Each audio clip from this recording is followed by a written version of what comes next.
MCAT 2017 Cram, Critical Analysis and Reasoning Skills, Flashcard Set 10.2, What Separates Science from Art? As you view the reading of this passage, you'll notice a few highlighted selections of text. What I want you to do is garner meaning from these snippets in order to successfully answer the 2 reasoning beyond the text questions that follow the reading of the passage, okay? These questions will require you to either apply or extrapolate the ideas in the passage to new situations specified in the answer choices.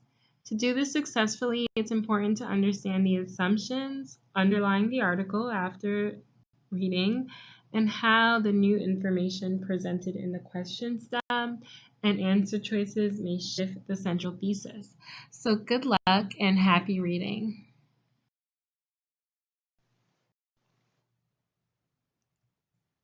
Paragraph 1. I believe the best understanding of the difference between science and art in the 19th century is to be found in a man who was not an artist but a rationalist. The scientist and writer Thomas Henry Huxley argued that the intellectual content of art is altogether different from the intellectual content of science.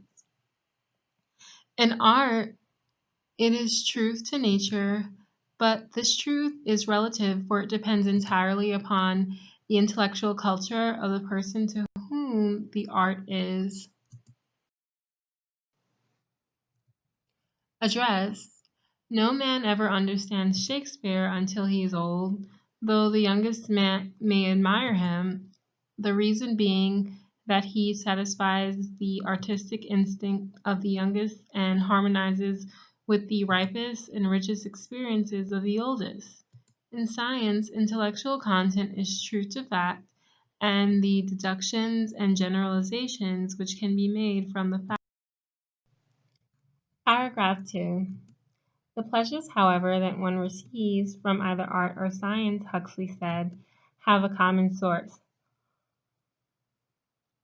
These pleasures arise from the satisfaction one receives in tracing the central theme of whatever he is interested in at the moment in all its endless variations as it appears and reappears to demonstrate the truth of unity in variety, whether it be a problem in mathematics, an experiment in morphology, a chess game, a primitive drawing, a sophisticated painting, a simple ballad, a complex poem, a homely refrain, or a fugue, which is a contrapuntal composition in which a short melody or phrase, the subject, is introduced by one part and successively taken up by others and developed by interweaving the parts. Okay, so that's some type of, I don't know, classical music thingamajig. So, a fugue by Bach, the process of comprehending the symbols used to express the idea is both intellectual and aesthetic. The process is intellectual because it is the intellect which comprehends the laws governing any particular science or art, and it is aesthetic because it is the feelings which determine the amount of emotional pleasure one can derive from them. But the ends of the two are different. Science has at its end the attainment of truth. Art has for its end the attainment of pleasure. The subjects of all knowledge are divisible into 2 groups, said Huxley, matters of science and matters of art. For all things with which the reasoning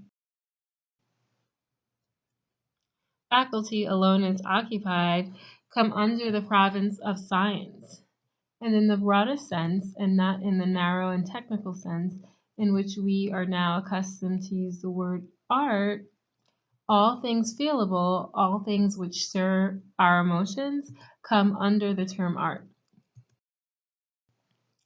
Paragraph 3. I believe science is slowly destroying art. It can be said that science has created a hard, materialistic philosophy of life. It Art, if it destroyed art only, that would not be so bad, but science also destroys the highest aspirations of the human soul.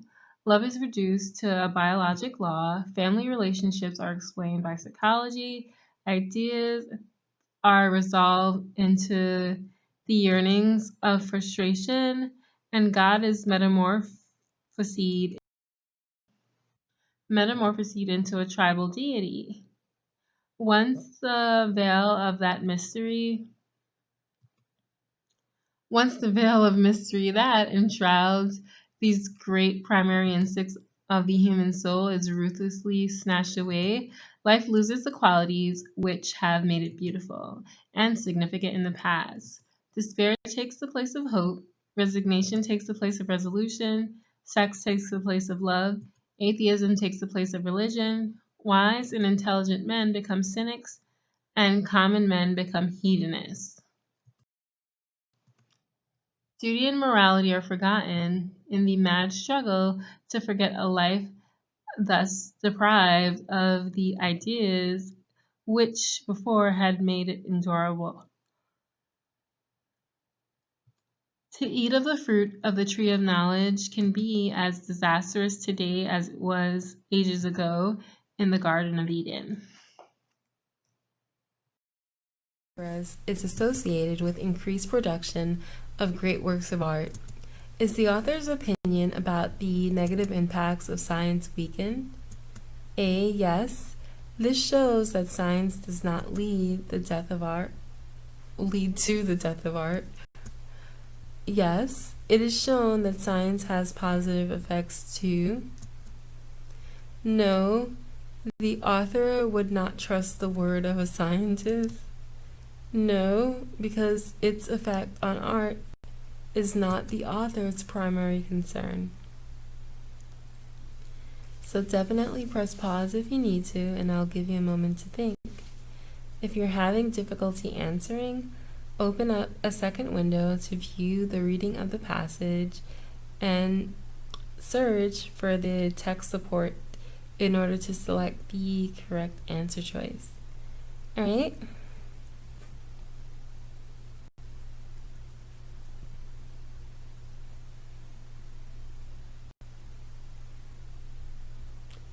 Okay, let's move on.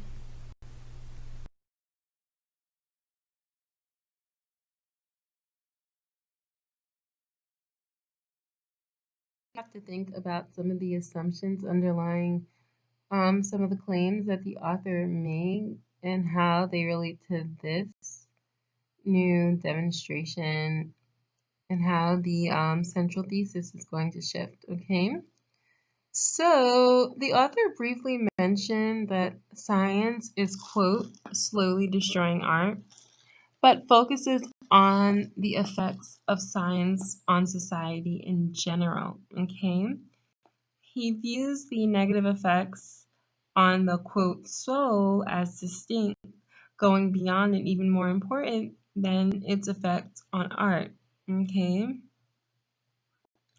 As evidenced by the statement that if it only destroyed art, that would not be so bad, but science also destroys the highest aspirations of the human soul, okay? So this is a direct quote. The fact science does not destroy art or even have positive effects on art would be less important to the author than its harmful effects on the soul, okay? So the author doesn't give any indication either that scientists are not to be trusted. So basically, what I'm trying to say is answer choice C is the correct answer choice because no, the argument wouldn't be weakened because its effect on art, its meaning science, is not the author's primary concern. The author is also concerned with the effect of science on the soul. Okay?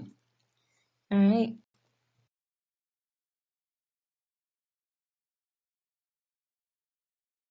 Research results that the passage author believes is typical of science. A. Artificial intelligence gives widowed elderly patients companionship and care. B. Electron microscopes yields captivating and beautiful images of cell bodies. C. Neuroscientists discover synaptic pathways that are involved with happiness. Or D. An engineer designs a lethal weapon that will drastically increase casualties in conflict.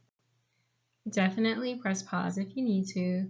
Open up a second window to view the passage in search of the textual support for selecting the correct answer choice. I'll give you a moment to think.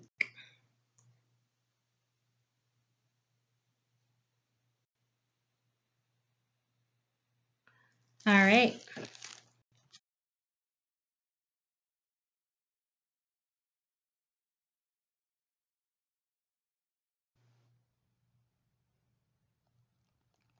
Okay, so basically we have to take the ideas that we know or the underlying assumptions of the article and apply them to these new research scenarios presented in the answer choices, okay? All right, so first of all, in paragraph 3, the author argues that science is slowly destroying art and causes life to lose qualities which have made it beautiful and significant. Allowing elderly patients, specified in answer choice A, to receive emotional support would presumably make life more bearable and not less. So this is out. As for answer choice B, this illustrates how science can be used to create beauty rather than destroying it. And as for answer choice D, the author doesn't even mention anything about violence, destruction, or social cause as negative consequences of science. Rather, the author is arguing that once science removes mystery from various aspects of the human experience, this is what the tree of life illusion was trying to communicate. Quote, life loses the qualities which have made it beautiful and significant in the past. Okay? So the author then gives examples of how science does this, including that, quote, love is reduced to a biologic law, the reduction of a human emotion, happiness, to a neural synaptic pathway, well, is similar to this message.